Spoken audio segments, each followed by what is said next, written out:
আমার বোন পূজা আমার কক্ষে ঢুকল। আমি বললাম, কি হলো পূজা, তুমি এই সময় আমার কক্ষে কেন আসলি? কিছু ব্যাপার কি আছে? সে বলল, ভিকি দাদা, আমাকে তোমার সাথে কিছু জরুরি কথা বলতে হবে। আমি বললাম, হ্যাঁ বলো, কি কথা? পূজা আমার কাছে বসে পড়ল। আজ পূজার মনটা কিছু ভালো লাগছিল না। সে নিজের নখ চিবাতে চিবাতে বলল, দাদা, এখন আমরা দুজন ভালো বন্ধু হয়ে গেছি। তাহলে তোমার কি মনে হয়? আমি বললাম, পূজা, আমি কিছু বুঝতে পারছি না। আমি বুঝতে পারছিলাম না যে পূজার মনে কি চলছে। তবে আমি চাইছিলাম যে সে নিজের মুখে যেটা বলবে সেটা যেন আমার মনের মতোই হয়। আমি বললাম, পূজা, তুমি সত্যি সত্যি বলো, তুমি আসলে কি বলতে চাও? পূজা উঠে দাঁড়াল এবং ঘরের মধ্যে এদিকে ওদিকে হাঁটতে লাগল। সে বলল, আমাকে কেমন লাগে তোমার? আমি বললাম, তুমি অনেক সুন্দর। পূজা বলল, আমাকে দেখে তোমার কিছু করার মন হয় না? আমি বললাম, পূজা, তুমি জানো তুমি কি বলছো? তখন পূজা বলল, দাদা, এটা সত্যি। পূজার কথাগুলো আমাকে কিছুটা বিভ্রান্ত করে ফেলেছিল। আমি তার দিকে তাকালাম। সে আমাকে গুরুতরভাবে দেখছিল। তার চোখে একটি অদ্ভুত ঝলক ছিল। আমি বললাম, পূজা, এই কথাগুলি ঠিক না। আমরা একে অপরের ভালো বন্ধু, আর এই সম্পর্কের একটি সীমা রয়েছে। সে কিছুক্ষণ চুপ রইল। তারপর বলল, দাদা, আমি জানি তুমি আমার সম্পর্কে ভাবো, কিন্তু তুমি ভয় পাচ্ছ। আমি চাই তুমি সত্যিটা মেনে নাও। আমি গভীর শ্বাস নিলাম এবং বললাম, পূজা, বন্ধুত্বের একটা মর্যাদা থাকে। আমি চাই না আমরা সেই সীমা ছাড়িয়ে যাই।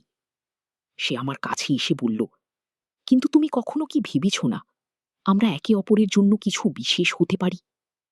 আমি তার চোখে তাকিয়ে বললাম, পূজা, এটা ভুল। আমাদের মধ্যে যে বন্ধুত্ব আছে তা খুব মূল্যবান। আমি এটা হারাতে চাই না। সে কিছুটা হতাশ হয়ে পিছনে সরে গেল। গভীর শ্বাস নিয়ে বলল, হয়তো তুমি সঠিক বলছ। হয়তো আমি অনেক বেশি ভাবছিলাম। আমি তাকে সান্ত্বনা দেওয়ার চেষ্টা করলাম। পূজা, আমাদের মধ্যে যা আছে তা খুবই বিশেষ, কিন্তু কিছু সীমা আমাদের ঠিক করতে হবে। সে হাসি দিয়ে বলল, হয়তো তুমি সঠিক বলছো দাদা। বন্ধুত্বই সবচেয়ে মূল্যবান সম্পর্ক।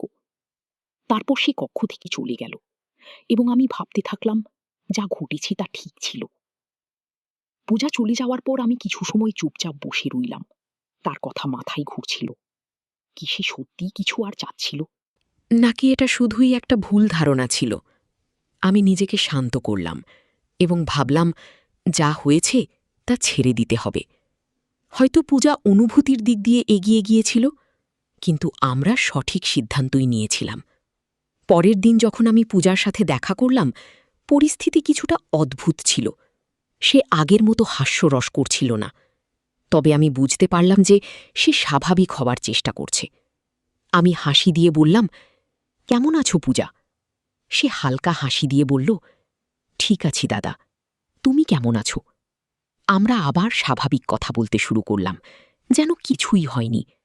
কিন্তু কোথাও না কোথাও আমরা জানতাম, সেদিন রাতে যে কথা হয়েছিল তা আমাদের সম্পর্কের মধ্যে একটু পরিবর্তন এনেছিল। দিনগুলো চলে গেল এবং ধীরে ধীরে সেই অদ্ভুত অনুভূতি চলে গেল। আমাদের বন্ধুত্ব আগের মতো হয়ে গেল। কিন্তু এবার আমরা জানতাম যে সেই সীমা আমরা চিরকাল বুঝে নিয়েছি। পূজা এবং আমি কখনো সেই রাতের কথা আর বলিনি। আমাদের সম্পর্ক এখন আরও শক্তিশালী হয়ে উঠেছে, কারণ আমরা একে অপরের অনুভূতিকে বুঝেছি এবং সম্মান জানিয়েছি। সময় গড়ানোর সাথে সাথে আমাদের বন্ধুত্বে স্থিরতা এলো এবং তা আরও গভীর ও বোঝাপড়ায় পূর্ণ হয়ে উঠল। পূজা এবং আমি একে অপরকে সম্মান দিয়ে আমাদের জীবনকে আলাদা আলাদা দিশায় এগিয়ে নিয়ে চললাম। একদিন যখন আমরা দুজন একটি ক্যাফেতে বসেছিলাম, পূজা হাসতে হাসতে বলল, দাদা, কখনো কি সেই রাতটা মনে পড়ে? আমি হাসি দিয়ে উত্তর দিলাম, সত্যি বললে হ্যাঁ, কিন্তু এখন সেটা শুধুই একটি স্মৃতি হয়ে গেছে। একটি এমন মুহূর্ত এলো যেখানে আমরা দুজনেই আমাদের বন্ধুত্ব আরও শক্তিশালী করেছি। পূজা মাথা নেড়ে বলল, আমাকে খুশি লাগছে যে আমরা সঠিক সিদ্ধান্ত নিয়েছি। যদি সে সময় আমরা আবেগের বশে চলে যেতাম, তবে হয়তো আজ আমাদের বন্ধুত্ব এই রূপে থাকত না। আমি সম্মতিসূচক মাথা নেড়ে বললাম, আমরা একে অপরকে বুঝেছি এবং সম্মান দিয়েছি।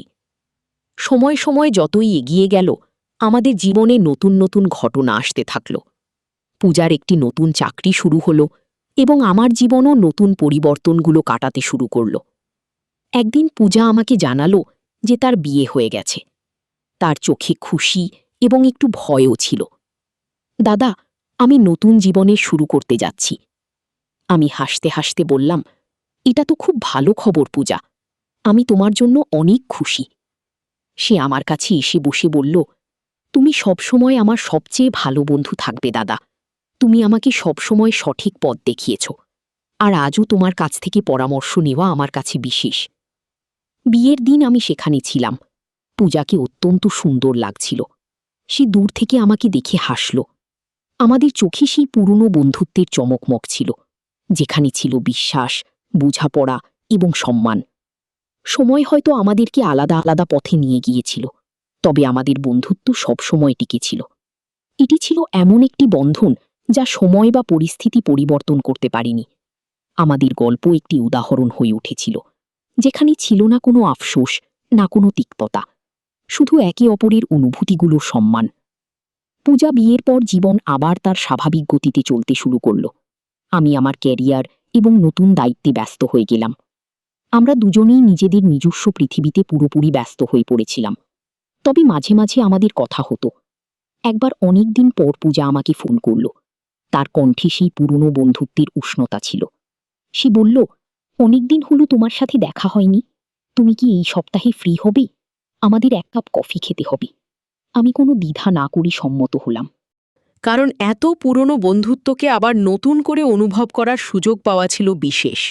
যখন আমরা মিললাম, তখন সবকিছু ঠিক আগের মতো ছিল মনে হচ্ছিল। কিছুই বদলায়নি।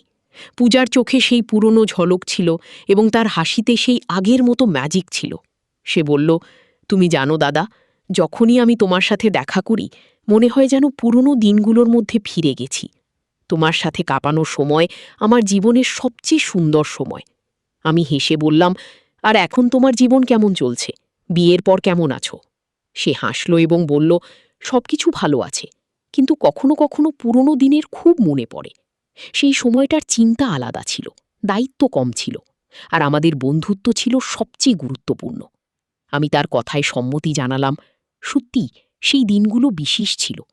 কিন্তু দেখো, আমরা দুজনেই জীবনে কত দূর এগিয়ে এসেছি। পূজা গভীর শ্বাস নিয়ে বলল, হ্যাঁ, তবে আমাদের মাঝে যা ছিল তা কখনো বদলাবে না।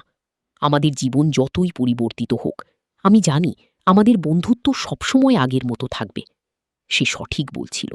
আমরা যদিও আলাদা আলাদা পথ বেছে নিয়েছিলাম, তবে আমাদের বন্ধুত্বের ভিত্তি এতটাই শক্ত ছিল যে তার সময় বা দূরত্বের কারণে কখনো ঝুলে পড়েনি। আমরা ঘণ্টার পর ঘণ্টা কথা বললাম, পুরনো স্মৃতিগুলি মনে করলাম এবং আবার ফিরে গেলাম সেই দিনগুলোর মধ্যে, যখন শুধুমাত্র আমরা দুজন এবং আমাদের অসাধারণ বন্ধুত্ব ছিল। যখন আমরা বিদায় নিচ্ছিলাম, পূজা বলল, দাদা, তোমার মতো বন্ধু পাওয়া কঠিন। আমি খুশি যে তুমি আমার পাশে আছো। আমি হাসতে হাসতে বললাম, আমি সবসময় থাকব। আমাদের বন্ধুত্ব সময়ের পরেও আছে। সে হেসে বলল, তুমি ঠিক বলেছ। কিছু সম্পর্ক এমন হয় যেগুলো সময় এবং পরিস্থিতির ঊর্ধ্বে থাকে। এরপর আমরা আমাদের নিজ নিজ দুনিয়াতে ফিরে গেলাম, কিন্তু আমাদের বন্ধুত্ব এখন আরও গভীর এবং শক্তিশালী হয়ে উঠেছিল। সময় চলে গেল, কিন্তু আমাদের বন্ধুত্বের গল্প কখনো শেষ হয়নি। এটি একটি এমন বই হয়ে উঠেছিল যা বারবার পড়া যেতে পারে এবং প্রতিবার নতুন মানে বেরিয়ে আসত। সময়ের সাথে সাথে আমাদের জীবন নিজেদের পথে চলতে থাকে। পূজা তার পরিবারে ব্যস্ত হয়ে পড়ল, আর আমি আমার ক্যারিয়ার এবং ব্যক্তিগত জীবনে ডুবে গেলাম। কিন্তু একটা জিনিস কখনো বদলালো না, তা হলো আমাদের বন্ধুত্ব। কয়েক বছর পরে একদিন হঠাৎ করে পূজা আমাকে ফোন করল। তার কণ্ঠে কিছুটা উদ্বেগ ছিল। সে বলল, দাদা, আমি তোমার সাথে আবার একবার দেখা করতে চাই। এটি কিছু বিশেষ বিষয়। আমি তার কণ্ঠে কিছুটা গম্ভীরতা শুনে দেরি না করে দেখা করার জন্য প্রস্তুত হলাম। পরের দিন আমরা একটি পুরানো পার্কে মিললাম, যেখানে আমরা কলেজের দিনগুলোতে অনেক সময় একসাথে কাটিয়েছিলাম। পূজা এখন কিছুটা আলাদা লাগছিল, তার মুখে কিছুটা ক্লান্তি ছিল। আমি তাকে জিজ্ঞাসা করলাম, সব ঠিক আছে পূজা? তুমি কিছুটা চিন্তিত দেখাচ্ছ। সে গভীর শ্বাস নিয়ে বলল, আমি সবসময় আমার সুখের কথা তোমার সাথে শেয়ার করতাম, কিন্তু আজ আমি একটি কঠিন পরিস্থিতির মধ্যে আছি। বিয়ের পর সবকিছু ভালো ছিল, কিন্তু এখন পরিস্থিতি বদলে গেছে। তার কথা শুনে আমি হতবাক হয়ে গেলাম। পূজা যে সবসময় ইতিবাচক এবং সুখী ছিল, আজ এত একটু মনমরা লাগছিল। আমি তাকে সাহস দিলাম, তুমি তুমি যা বলছো তা আমাকে শোনাও পূজা, আমি সবসময় তোমার পাশে আছি। সে বলল, আমি আমার সম্পর্কের মধ্যে একা অনুভব করছি, আমি জানি না কিভাবে এগোবো। তার চোখে পানি ছিল, যা হয়তো অনেকদিন ধরে জমেছিল। আমি শান্তভাবে বললাম, কোনো সম্পর্কই পারফেক্ট হয় না, তবে যদি তুমি এতটা একা অনুভব করো, তাহলে তুমি এটাকে গম্ভীরভাবে নিতে হবে। তুমি কি এই বিষয়ে তোমার স্বামীকে বলেছ? সত্যি, আমাদের বন্ধুত্ব আমাদের জীবন জুড়ে এমন অনেক কিছু শিখিয়েছে যা আমরা চিরকাল মনে রাখব। এই ছিল আজকের গল্প। যদি আমাদের ভিডিওগুলি ভালো লাগে তাহলে লাইক এবং শেয়ার করুন। আর সবার আগে ভিডিও পেতে আমাদের চ্যানেলটাকে সাবস্ক্রাইব করুন এবং পাশে আসা বেল আইকনটি অল করে দিন।